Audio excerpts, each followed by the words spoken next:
করে আমাদের যে আগামী দিনের স্বপ্ন সেই কথাগুলো দু একটা বলেছি।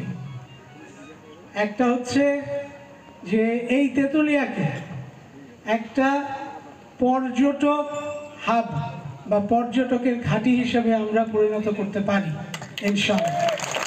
আগামীতে বিএনপি ইনশাআল্লাহ সরকার গঠন করবে বলে আমরা বিশ্বাস করি। আমরা যদি সঠিকভাবে পরিশ্রম করতে পারি, আমরা যদি টেকনাফ থেকে তেঁতুলিয়া আমাদের নেতাকর্মীরা এতদিন যেভাবে ত্যাগ তিতিক্ষার মাধ্যমে দলকে ধরে রেখেছেন, আমরা যদি সেভাবে পরিশ্রম করতে পারি ইনশাআল্লাহ আগামীতে বিএনপি সরকার গঠন করলে এই কাজগুলো আমরা করতে পারব। বাংলাবান্ধা পোর্টের কথা আপনারা বলেছেন। বাংলাবান্ধা পোর্টের একটা সুবর্ণ সামনের দিকে আরও সুন্দর যুগ আসবে বলে আমি বিশ্বাস করি। চায়না থেকে আমাদের দূরত্ব এখানে মাত্র 19 থেকে 25 কিলোমিটারের মতন। কাজেই চায়না থেকেও আমাদের এখানে যখন আমদানি শুরু হবে এবং রপ্তানি শুরু হবে, তখন আমাদের এই পোর্টের মূল্য আরও অনেক বেড়ে যাবে বলেই আমাদের বিশ্বাস।